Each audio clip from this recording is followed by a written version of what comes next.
वन क्षेत्र र समुदायका लागि समर्पित टेलिभिजन कार्यक्रम वन चौतारीमा म भोला खतिवड़ाको हार्दिक स्वागत तथा हार्दिक अभिवादन। जसरी हाम्रो गाउँघरमा दुःख बिसाउने चौतारी हुन्छ, त्यसरी नै वन क्षेत्रमा देखा परेका जल्दबल्द सवालमा बहस चिन्तन मनन गर्ने कार्यक्रम वन चौतारी हो। वन चौतारीको आजको श्रृङ्खलामा अत्यन्त चर्चामा रहेको चुरे व्यवस्थापनको सन्दर्भमा हामी छलफल गर्नेछौँ। सरकारले भर्खरै विभिन्न जिल्ला 36वटा जिल्लालाई विभिन्न भागहरू समेटेर चुरे वातावरण संरक्षण क्षेत्र घोषणा गरेको छ। त्यसैगरी सो क्षेत्र व्यवस्थापन गर्नको लागि चुरे राष्ट्रपति तराई मधेस विकास संरक्षण समिति समेत गठन गरेको छ। अर्कोतर्फ सामुदायिक वन उपभोक्ता महासंघ नेपाल लगायत विभिन्न संघ संस्था र नागरिक संगठनहरूले सरकारको यो कदमप्रति र प्रक्रियाप्रति असहमति जनाउँदै विभिन्न आन्दोलनका कार्यक्रमहरू सार्वजनिक गरिरहेको सन्दर्भ छ। यसैको सेरोफेरोमा आजको वन चौतारीमा छलफल गर्नेछौँ। यसका लागि आज हामीले वन तथा भू संरक्षण मन्त्रालयका निमित्त सचिव अन्नपूर्ण दास र सामुदायिक वन उपभोक्ता महासंघ नेपालका केन्द्रीय महासचिव भारती पाठकलाई यस वन चौतारी कार्यक्रममा निम्ता गरेका छौँ। यहाँहरू दुवैलाई वन चौतारी कार्यक्रममा हार्दिक स्वागत छ। धन्यवाद। कुराकानीको सुरुवात निमित्त सचिवज्यूबाट थालौँ। कसरी हेरिरहनु भएको छ चुरेको सन्दर्भलाई? एकदमै संवेदनशील क्षेत्र हो र सबभन्दा पछिल्लो फर्मेसन नेपालको चाहिँ ल्यान्ड चाहिँ जब बन्यो त्यसमा सबभन्दा पछिल्लो फर्मेसन भनेको चुरे हो। त्यसले गर्दाखेरि यसमा चाहिँ के छ भने फ्रेजिलिटी एकदमै हाई छ र एउटा चिज के भयो भने चुरे भन्दाखेरि यो खास गरी सबभन्दा ठुलो फंक्सन भनेको यसको चाहिँ के छ भने यसले एउटा चाहिँ वातावरणीय सेवाको काम चाहिँ दिन्छ। यसले चाहिँ के गर्छ भने त्यो पानीको रिचार्जको काम जुन छ चुरे भयो भने चुरेले चाहिँ चुरे भन्दा दक्षिणमा रहेको भनेको अर्थ तराई भूभागमा चाहिँ पानीको रिचार्जको चाहिँ सबभन्दा ठुलो भण्डार हो। यसलाई त्यसरी हेर्नुपर्ने हुन्छ। त्यस हिसाबले के छ भने चुरेमा कुनै पनि किसिमको चाहिँ गतिविधि हुँदाखेरि त्यसले चाहिँ के हुन्छ भने तराईमा असर गर्छ। एउटा पाटो त्यो हो। दोस्रो पाटो के छ भने चुरे र तराई एउटा यस्तो चाहिँ कन्टिन्युस सिरिज अफ ल्यान्ड हो, जग्गा हो, जसमा चाहिँ के हुन्छ भने वाइल्ड लाइफको बायोडाइभर्सिटीको चाहिँ के छ भने एकदमै रिचनेस भएको एरिया हो। कुनै नयाँ स्थितिको खोजीको लागि चाहिँ धेरै बसोबासहरू चाहिँ अनियन्त्रित रूपमा संवेदनशील ठाउँमा पनि बस्न गए र अहिले हेर्दाखेरि चाहिँ धेरै जुन बसोबास गर्ने व्यक्तिहरू हुनुहुन्छ त्यस क्षेत्रमा तिनीहरूसँग चाहिँ भनेको अर्थ लालपुर्जा भएका बस्तीहरू छैनन्। अर्को पाटो के भयो भने त्यो अतिक्रमणले गर्दाखेरि जुन चुरेमा चाहिँ पहिले 90% जंगल भूभाग थियो त्यो चाहिँ अहिले हेर्दाखेरि चाहिँ 72%मा चाहिँ आइसकेको छ। पछिल्लो तथ्याङ्क अनुसारले 76% थियो, अहिले 72% आयो भनेपछि यस सम्बन्धी र बीचमा चाहिँ के भयो भने तपाईको सामुदायिक वनमा पनि कतिपय ठाउँहरूमा अतिक्रमणको समस्या छँदै थियो। तर पछिल्लो स्थितिमा चाहिँ यो समिति या सरकारले एउटा विशेष स्टेप लिनुपर्छ भन्ने एउटा ट्रिगरिङ फ्याक्टर चाहिँ के भयो भने ट्रिगरिङ भन्छ नि हामीले, त्यो चाहिँ बालुवा ढुङ्गा गिट्टीको उत्खनन चाहिँ सबभन्दा बढी त्यो क्षेत्रबाट भइदियो र त्यसले के गर्यो भने विभिन्न किसिमका विपत्तिहरू र हिजो अस्तिको मात्रै हामीले हेर्ने हो भने त्यो जस्तो रातु खोलाको चाहिँ नदीको चाहिँ जुन पुलै भाषी राष्ट्रपति चुरे संरक्षण कार्यक्रम गर्नुभयो, त्यसपछि अर्को आइरहेको छ। यो सन्दर्भ चाहिँ के हो? श्रृङ्खलाबद्धमा त्यहाँ के सरकारी एकदम सही बोलाजी भयो होइन, बोलाजी सही कुरो गर्नुभयो। चुरे भनेपछि चुरे भनेको चाहिँ वन मात्रै छैन, चुरेमा मानव बस्ती छ, चुरेमा सिंचाई आयोजनाहरू छन्, चुरेमा कृषिका कार्यक्रमहरू छन्, चुरेमा चाहिँ सड़क छ, चुरेमा उद्योग धन्दाहरू छ, चुरेमा बालुवा ढुङ्गा गिटी उत्खनन छ, धेरै इस्युहरू छन्। यो कुराहरू चाहिँ के छ भने वन मन्त्रालयको एक्लै संयन्त्रले चाहिँ गर्न नसक्ने रियलाइजेसन भएको, किनभने त्यहाँ वनको मात्रै कुरा छैन। यहाँ यो एउटा टोटल होलिस्टिक कुनै चिजलाई इन्टिग्रेटेड कन्जर्भेसन र डेभलपमेन्टको पार्टबाट हेर्ने हो भने त्यसलाई चाहिँ के छ भने तपाईको सबै इस्युहरूलाई चाहिँ तपाईले एड्रेस नगरी वनको एक्लो समस्यालाई चाहिँ तपाईले त्यही भएर चुरे संरक्षण क्षेत्र घोषणा गर्नुभएको त वातावरण संरक्षण क्षेत्र घोषणा गर्नुभएको त्यसै कारण निश्चित रूपले त्यस हिसाबले गरेको हो। त्यो यस्तो होस् जहाँ चाहिँ एउटा कन्जर्भेसनको भइरहेका एक्टिभिटिज, राम्रा एक्टिभिटिजहरू जस्तो सामुदायिक वनका जे छन्, कम्युनिटी वनका कुराहरू छन् या वनको चाहिँ साइन्टिफिक फरेस्ट म्यानेजमेन्टको छ, ती जम्मै चिजलाई केही चिजलाई असर नपर्ने गरी एउटा चाहिँ इन्टिग्रेटेड डेभलपमेन्ट विथ कन्जर्भेसन। फेकोफोनको महासचिव, यहाँहरूले त सरकारले गरेको प्राय कार्यक्रमहरू विरोध गर्नुहुन्छ र यही सन्दर्भमा अहिले यो चुरे वातावरण संरक्षण क्षेत्र घोषणा गरेको छ र एउटा विकास समिति अन्तर्गत एउटा समिति पनि बनाएको छ, त्यसको पनि विरोध गरिरहनु भएको छ। कारण के हो यहाँहरूले अलिकति प्रश्न पारिदिनुहोस् न। समग्रमा हेर्दा चुरे वातावरण संरक्षण क्षेत्र नेपाल सरकारले घोषणा गर्यो र सबै सरकारले ल्याएको कार्यक्रमको सामुदायिक वन उपभोक्ता महासंघ समुदाय र अरू नागरिक संगठनले विरोध गर्छ भन्ने होइन। जुन हिसाबले सकारात्मक हिसाबले जनताको पक्षमा गरेको निर्णयलाई हामीले स्वागत पनि गर्ने गरेका छौं। जनतालाई एकातिर बाइपास गरेर चाहिँ जुन खालको यत्रो योजना यत्र नीति बन्दाखेरि अहिले नेपालमा रहेको 36 वटा जिल्ला चुरे वातावरण संरक्षण क्षेत्रको रूपमा नेपाल सरकारको क्याबिनेटले जुन डिसिजन गरेको छ, निर्णय गरेको छ, त्यो निर्णयलाई हेर्दाखेरि एकातिर सरकारको प्रतिनिधित्वले बोल्ने भाषामा फरक, दस्तावेज हेर्ने हो भने त्यति बेला निर्णय गरेका दस्तावेजलाई हेर्दाखेरि चुरे क्षेत्र कुन आधारमा चाहिँ 36 वटा जिल्लाको गाविसदेखि लिएर वडा स्तरसम्म त्यसलाई चाहिँ परिभाषित गरियो भन्ने कुरा पनि स्पष्ट रूपमा बाहिर आउँदैन। यो अवस्थामा स्थानीय जनताको अधिकारलाई जसरी अहिले देखिराखेको छ सरकार संरक्षणको पक्षमा, स्थानीय समुदाय संरक्षणको विरोधी हो भन्ने शैलीबाट जुन खालको बाहिर प्रचार प्रसार आएको छ, हामी के भन्छौं भने स्थानीय तहको विकास गर्नको लागि विकासको विरोधी स्थानीय समुदाय हुनै सक्दैन। अहिले हेर्दा के छ भन्दा सरकारले माथि बसेर सिंहो चुरे जोगाउने एउटा समिति बनाएर त्यो समितिलाई पूर्ण अधिकार दिने, यो कति लज्जास्पद कुरा हुन्छ भन्दा नेपाल सरकारको वन तथा भू संरक्षण मन्त्रालयको संरचना तल ग्रासरुट लेभलदेखि माथिसम्म हुँदाको अवस्थामा, सामुदायिक संगठनहरू स्थानीय तहदेखि राष्ट्रिय तहसम्म रहेको अवस्थामा अब हाम्रो प्रशासनले काम गर्न सकेन, जनशक्ति कमजोर भयो भन्ने जुन महसुस नेपाल सरकारको संरचनाहरूले गरिराखेको छ, जसले गर्दाखेरि कुनै नयाँ संयन्त्र बनाएर त्यसले चाहिँ साँच्चै नै उथल पुथल ल्याउँछ भन्ने खालको मानसिकताबाट यो खालको समिति फर्मेसनका कुरा हुन सक्छ। वातावरण संरक्षण ऐन अन्तर्गत लगेर चुरे संरक्षण गर्ने जुन खालको अवधारणा बाहिर आएको छ, यसलाई हामीले चाहिँ क्रमिक रूपमा छलफलको प्रक्रियाबाट आएको भन्ने हामीलाई लाग्दैन। त्यसले गर्दा सामुदायिक वन उपभोक्ता महासंघ नेपाल मात्र होइन, सामुदायिक समुदायमा काम गर्ने सबै संगठनहरूको यसमा आपत्ति छ। त्यसले गर्दाखेरि हामीले प्रक्रियागत रूपमा यसलाई छलफल गरौं र फेरि पनि नयाँ ढंगबाट चुरेको व्यवस्थापन गर्ने कुरा, स्थानीय जनतालाई सशक्तिकरण गर्ने कुरामा सामुदायिक संगठनहरू, सामुदायिक वन उपभोक्ता महासंघ नेपाल सरकारलाई सहयोग गर्न तयार छ। तर एकतर्फी हिसाबबाट केन्द्रीकृत रूपमा प्राकृतिक स्रोतको संरक्षण गरेर सरकार अगाडि बढ्छु भन्ने नेपाल सरकारले चाहन्छ भने त्यो कुनै दिन एउटा घटनाको रूपमा अगाडि बढ्न सक्छ भन्ने लाग्छ। अब फेकोफोन र सामुदायिक वन लगायतका सामुदायिक संस्थाहरूसँग परामर्श नगरिकन घोषणा गरे हो। त्यो के छ भने नेपालको जग्गालाई 7 वटा क्लासिफिकेसनको आधारमा 7 वटा वर्गीकरण इस्युहरूको भेराइटी क्यारेक्टरिस्टिकको आधारमा चाहिँ 15 वटा चाहिँ उसमा चाहिँ क्लासिफाई गरेको छ, बाँटेको छ।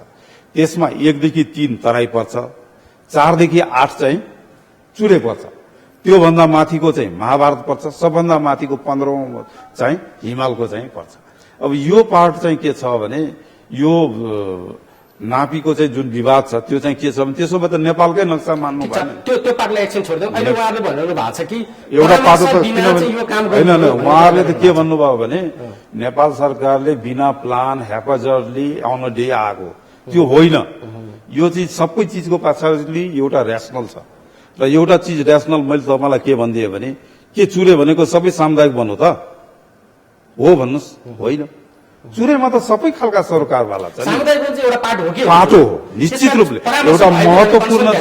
एउटा महत्वपूर्ण कन्स्टिट्युएन्सी हो, त्यस हिसाबले सरकारले लिइरहेछ र सामुदायिक वनले गर्नुपर्ने कुराहरूलाई चाहिँ केही चिजलाई यसले बाधा पुर्याएको छैन। होइन भने त अहिले नै तपाईँको 1-1.5 महिना भयो ल के कहाँ के रोकेको छ। अनि यहाँले यो सन्दर्भ कोट्याउनु, यहाँले भन्नुहुन्छ बाधा पुगेको छैन भन्ने कुरा, तर तपाईँले जुन कानूनको सहायता लिएर संरक्षण क्षेत्र घोषणा गर्नुभयो नेपालको, सुन्नुहोस् न, नेपालको कानून त सबै कानून सबैलाई लागू हुन्छ। नेपालको कानून त नेपाल सरकारले नेपालको एउटा विशिष्ट परिस्थिति अनुसारले कुनै कानून कहीँ लगाउन सक्छ। यो चिजलाई चाहिँ वन मन्त्रालय एक्लैले ह्यान्डल गर्दैन। त्यस हिसाबले यो जुन चाहिँ समिति आएको छ यसले एउटा कोअर्डिनेसनको रूपमा जम्मै मिनिस्ट्रीलाई, त्यो वन मन्त्रालयले एक्लै गरेर त कोही आउँदैन नि त। त्यसले गर्दा एउटा चाहिँ अधिकार दिएर त्यो पनि खास गरी प्लानिङको पार्टमा डेभलपमेन्ट विथ कन्जर्भेसनको पाटोबाट यसले गर्छ।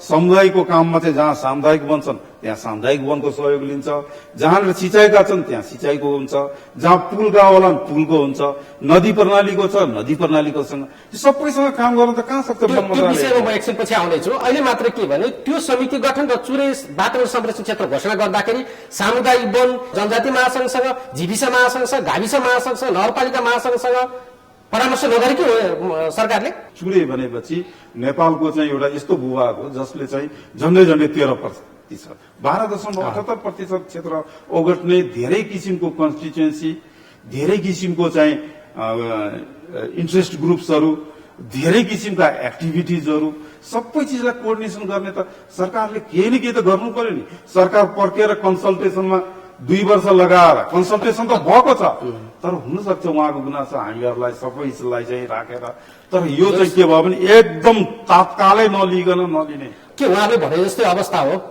अब एकदम बिग्रिएको छ, त्यसकारण एकैचोटि रातारात घोषणा गरिहाल्नु पर्यो अनि सप्रेर सकिन्छ भन्ने अवस्था उहाँले देखाउनु भयो। के हो त्यस्तो अवस्था? मैले त्यही त अघि पनि मैले भने चुरेको व्यवस्थापनको प्रक्रियामा जाँदा स्थानीय समुदायले एक्कासी माथिबाट होइन, तल ग्रासरुट लेभलमा समुदायसँग छलफल गर्दै त्यसको व्यवस्थापनको कुरा, त्यहाँ प्राकृतिक स्रोतको संरक्षणको कुरामा धेरै लामो समयदेखि हामीले छलफल गरेका छौँ र नेपाल सरकारले समुदायसँग सँगै बसेर छलफल गरेर एकै ठाउँमा बसेर योजना बनाउन नहुने के हो भन्ने हाम्रो प्रश्न हो। किन जनता र राज्य चाहिँ फरक ढङ्गबाट अगाडि बढ्दाखेरि प्राकृतिक स्रोतको चाहिँ सही ढङ्गको व्यवस्थापन हुन्छ भन्ने नेपाल सरकारको बुझाइ हो कि भन्ने लाग्छ। हामी के चाहन्छौँ भने नेपाल सरकार र समुदाय बीचको सूचना सम्प्रेषणको कुराहरू, नयाँ योजना ल्याउने कुराहरू सँगै बसेर छलफल गर्ने प्रक्रिया सहभागितामूलक ढङ्गबाट नीति बन्दा त्यसलाई कार्यान्वयन गर्न सजिलो हुन्छ भन्ने हाम्रो बुझाइ हो।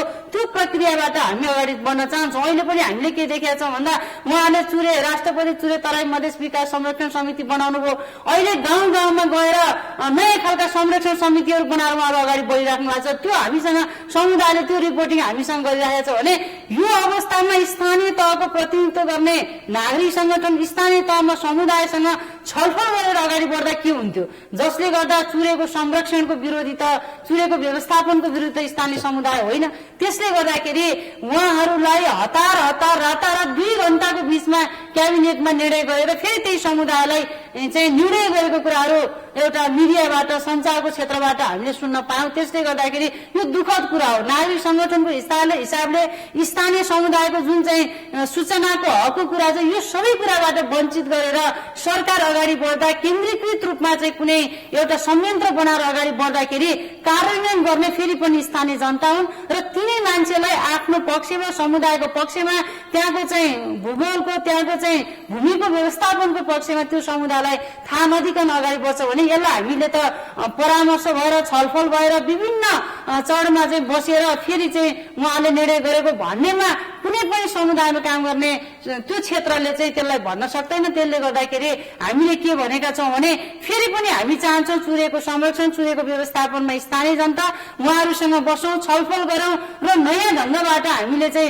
यसलाई अहिले जुन खालको उहाँले एकलौटी हिसाबले चाहिँ निर्णयको प्रक्रिया अगाडि बढाउनु भएको छ यसलाई खारेजी गरेर हामी सबैको सहभागिताबाट जाउँ न चुरे संरक्षण र व्यवस्थापन गर्ने कुरा भन्ने स्थानीय जनताको माग हो, समुदायको माग हो, नागरिक संगठनको माग हो र त्यसलाई व्यवस्था गरेर सरकार फेरि पनि समुदाय केही होइन, स्थानीय जनता केही होइन, नागरिक संगठन केही होइन भन्ने हिसाबले अगाडि बढ्नुहुन्छ भने यो चाहिँ फेरि पनि कहाँ गएर तालमेल मिल्छ र सहकार्यको दायरा फराकिलो हुन सक्छ। मन्त्रालयले त्यसो गर्न सक्दैन?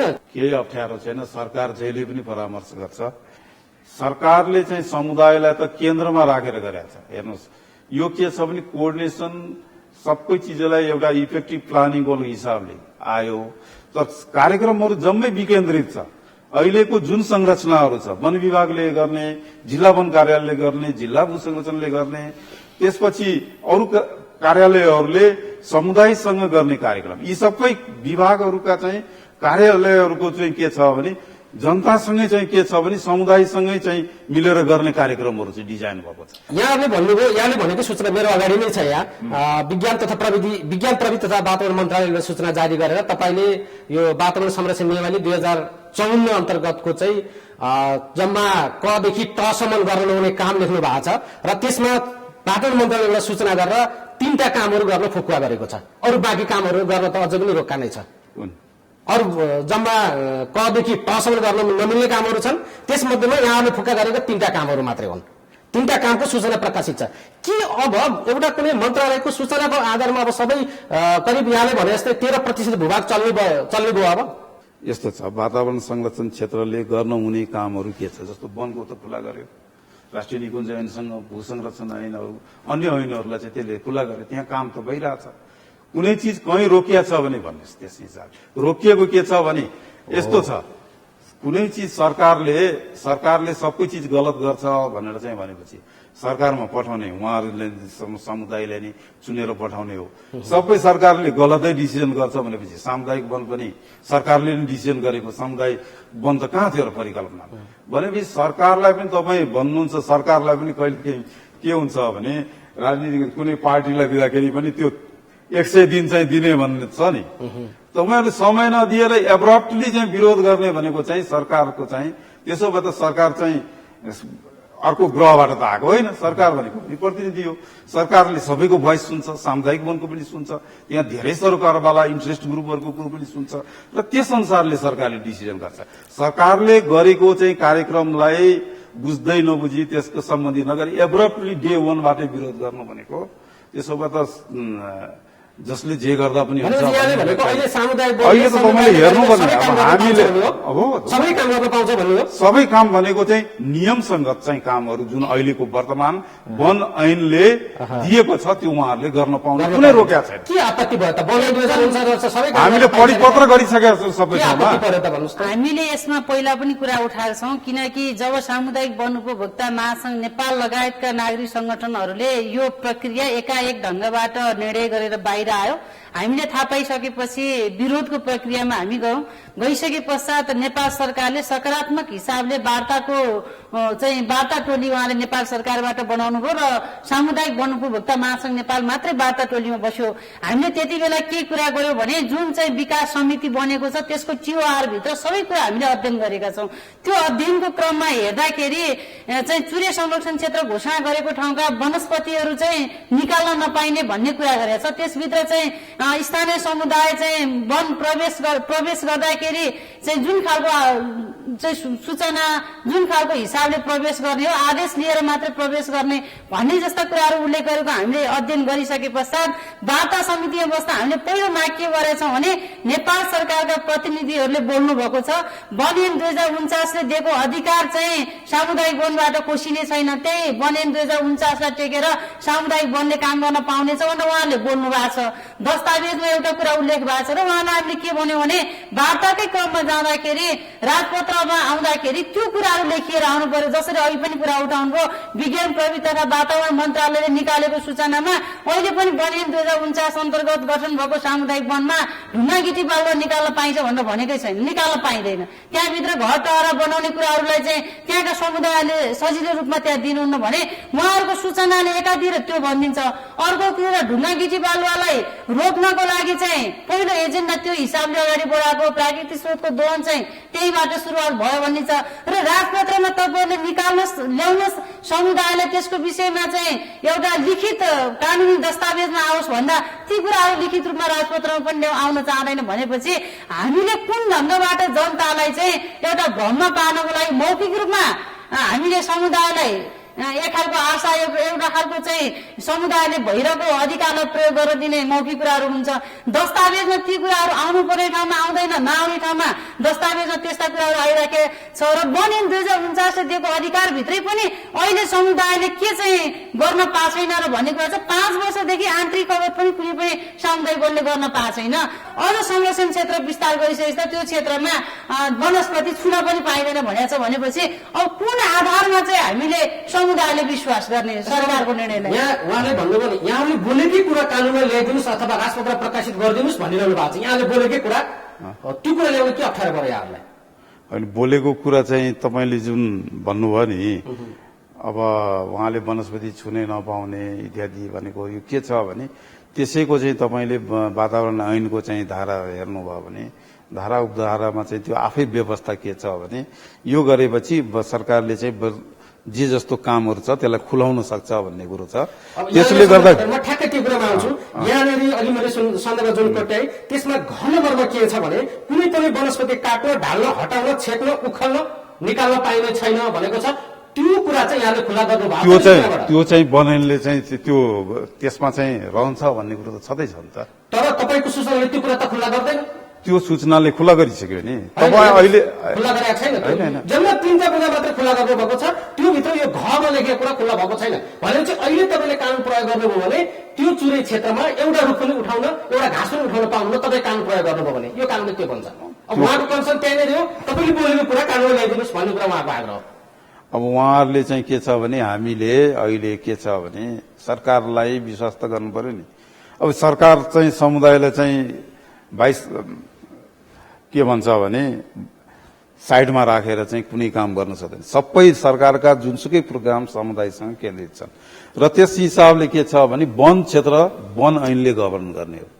त्यो गभर्न गर्ने कुरो चाहिँ एकदमै प्रष्ट छौँ हामी हाम्रो भित्रबाट र त्यसलाई चाहिँ केही कुनै किसिमको चाहिँ त्यस अनुसारले बाधा पुर्याएको छैन। हामीले सबै ठाउँमा परिपत्र गरिसकेका छौँ हरेक जिल्लामा। त्यसले गर्दाखेरि बनएन या त बनएनलाई चाहिँ गर्नु पर्यो। यो इनभ्यालिड यो चाहिँ अब भयो भनेर त छैन नि भनेको सरकारले। सामुदायिक वनको हित हुने चाहिँ अहित हुने काम चाहिँ हामीले गर्छौँ र हाम्रै अर्गनाइजेसन हामीले गर्छौँ त हुँदैन नि। चुरेको जुन चाहिँ यो स्टेप छ यसलाई विरोध गर्दाखेरि चाहिँ के भयो भने धेरै किसिमका इन्ट्रेस्ट ग्रुपहरू छन्। उहाँहरूलाई हामीले राम्रो हुँदाहुँदै पनि के हुन्छ भने बाहिर वातावरणमा चाहिँ सामुदायिक वनले त किन चाहिँ विरोध गर्यो। बुझाइका रूपमा भनिदिनुहोस् न, यहाँले खोजेको कुरा 1, 2, 3 कुरा के हो चुरेको सन्दर्भमा यहाँले बुझाइको रूपमा भनिदिनुहोस् न। सामुदायिक वन उपभोक्ता समूह मात्रै होइन, जनजाति आदिवासी लगायतका स्थानीय तहमा काम गर्ने थुप्रै समुदाय भएकोले गर्दा यो बनेको त्यो अन्तर्गत बनेको समिति र यो वातावरण संरक्षण क्षेत्र घोषणा गरेर चाहिँ यसलाई नेपाल सरकारले खारेज गर्नुपर्छ। यो खारेज गरिसकेपछि हामीले विस्तृत रूपमा सबै क्षेत्रको सरकारवालासँग नेपाल सरकार बसेर छलफल गरेर त्यो प्रक्रियाबाट हामी अगाडि बढ्न सक्छौँ र चुरेको व्यवस्थापन र चुरेको संरक्षणमा नेपाल सरकार समुदाय दुवै पक्ष मिलेर चाहिँ त्यसको संरक्षण र व्यवस्थापन गर्न सक्छ भन्ने हो। हामीले संयुक्त रूपमा यो कार्यक्रम अगाडि लैजान सक्छौँ भन्दा पनि एकचोटि पनि सामुदायिक वन उपभोक्ता महासंघ नेपाललाई जानकारी आएन कि के कारणले हामी तल जान सकेनौँ भनेको कि हामी संयुक्त रूपमा जानै सक्दा रहेनछौँ। नागरिक संगठनलाई समुदायलाई सँगै राखेर छलफल गर्ने हाम्रो चाहना नै हुँदो रहेछ नेपाल सरकारको। त्यसले गर्दाखेरि हामी आफैले फोन गरेर तलको छलफलको प्रक्रिया हुन्छ उहाँले आफ्ना विविध कारणहरू बताउनु, तैपनि हामी के चाहन्थ्यौँ भन्दा संयुक्त रूपमा हाम्रा कुराहरू अगाडि उठाउँ भन्ने हाम्रो चाहना थियो। तर यो नचाहेको अवस्थामा हामीले फेरि पनि वार्तालाई उहाँले कन्टिन्यू रूपमा अगाडि जान चाहनु भएन भन्ने हिसाबले फेरि सबै समुदायको पक्षबाट हामी आज मात्रै आन्दोलनको कार्यक्रम घोषणा गर्दैछौँ। विभिन्न चरणबद्ध रूपमा हामी कार्यक्रमलाई अगाडि बढाउँछौँ र नेपाल सरकारले फेरि पनि समुदायमाथि शक्ति प्रदर्शन गर्न चाह्यो भने यो एउटा घटनाको रूपमा जान सक्छ भन्ने लाग्छ। हामी विशेष गरी समुदायका प्रतिनिधिमूलक संगठन र नेपाल सरकार अथवा वन तथा भू संरक्षण मन्त्रालय दुवै सँगसँगै गएर जनसहभागितामूलक तरिकाले चुरे संरक्षणको कुराहरू अगाडि बढाउन सकिँदैन साइजू? हामी जहिले पनि यसको लागि पोजिटिभै छौँ। वार्ताको पनि के छ भने टाइम छँदैछ, हामी फेरि भदौमा बस्छौँ भन्यौँ। विविध चाहिँ कारणले चाहिँ यो भएन। हामी ओपन छौँ, जिल्लामा पनि छलफल गर्नलाई चाहिँ कार्यक्रमै छ होइन। संसदीय लेभलमा चाहिँ यस सम्बन्धी चाहिँ अन्तर्क्रियाहरू पनि संसदको लेभलमा विभिन्न पोलिटिकल ग्रुपहरूसँग पनि अन्तर्क्रियाको कार्यक्रमहरू छ।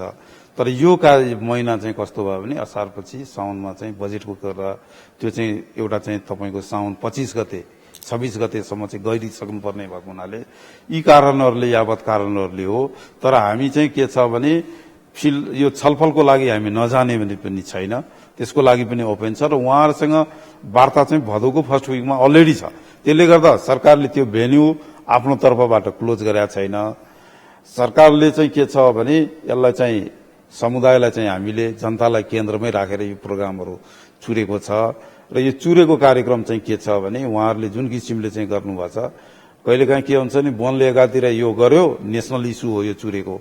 इट इज तपाईँ हेर्नुहुन्छ पत्र पत्रिकादेखि लिएर टोटल तपाईँले मिडिया हेर्नु, संसदमा उठेको कुरा हेर्नु, रेकर्ड गरेको हेर्नुहुन्छ भने यो चाहिँ के छ भने सबभन्दा अहिले चाहिँ बर्निङ इस्युको रूपमा आछ र अब यो त झन माथिल्लो स्टेपमा पुग्छ। किनभने यो रातुको जुन पुल चाहिँ भयो, अर्बौं रुपियाँ लाग्ने पुल चाहिँ ध्वस्त भएको छ।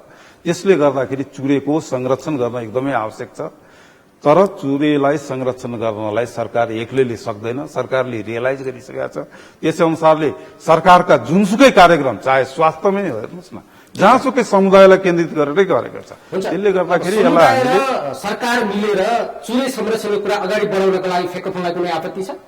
जुन गलत ढंगबाट जुन प्रक्रियामा गएको छ यसलाई खारेजी गरेर नयाँ ढंगको सुरुवातबाट हामी संयुक्त रूपमै चुरेको व्यवस्थापन र संरक्षणमा जान सामुदायिक वन उपभोक्ता महासंघ नेपाल स्थानीय समुदाय सबै तयार छन्। त्यसले गर्दाखेरि जुन चाहिँ हामीले निर्णय गर्यौं र यसमा हामी एक इन्च पनि पछाडि पर्न सक्दैनौँ भन्ने जुन खालको घमण्ड नेपाल सरकारले छ यसलाई तोड्नुपर्छ भन्ने हो। यसबाट ब्याक हट्नुपर्छ र समुदायसँग सहकार्य गरेर तलको स्थानीय समुदायले नै गर्ने हो नि। सबै कार्यक्रम त अब जुन वन तथा भू संरक्षण मन्त्रालय वनस्पति जुन कुराहरू यहाँहरू अहिले संयुक्त रूपमा चाहिँ गाडी घोडा लिएर सबै समुदायका बीचमा 25-30 वटा गाडीको लर्को लाएर जाँदै हुनुहुन्छ, त्यो भन्दा त स्थानीय समुदाय त्यही तल हुनुहुन्छ। उहाँहरूसँग बसेर छलफल गरेर के काम गर्ने? विकासको विरोधी त समुदाय होइन, संरक्षणको विरोधी समुदाय होइन भनेपछि त्यही ढंगबाट जानको लागि सामुदायिक वन उपभोक्ता महासंघ नेपाल तयार छ। आजको वन चौतारीमा हामीले चुरेको संरक्षणका सवालमा कुराकानी गर्यौं। हाम्रो कुराकानीमा हुनुहुन्थ्यो वन तथा भू संरक्षण मन्त्रालयका निमित्त सचिव अन्नपूर्ण दास, त्यसै गरी सामुदायिक वन उपभोक्ता महासंघ नेपालका महासचिव भारती पाठक। आशा गरौं उहाँहरूको आजको चौतारीमा समुदाय सहितको संरक्षण क्षेत्र पद्धति अगाडि बढाउने कुरामा हामी दुवै संस्थाहरू नजिक भएको देखेका छौं। यो कुरामा यहाँहरू दुवैको सहकार्यका साथ अगाडि बढोस्। वन क्षेत्रमा वन मन्त्रालय र फेकोफोन एउटा सशक्त संगठन हो भन्ने हामीले बुझेका छौं। यहाँहरूको सहकार्यको अपेक्षा साथ आज यहाँहरू आइदिनुभयो, यहाँलाई धेरै धेरै धन्यवाद। आजको वन चौतारीमा चुरे संरक्षण सम्बन्धी विषयमा छलफल गर्यौं। अर्को श्रृंखलामा यस्तै कुनै वन क्षेत्रका सवालमा हामी छलफल गर्नेछौं। त्यतिन्जेलसम्मलाई हामीलाई बिदा दिनुहोस्। हस्, हरित अभिवादन।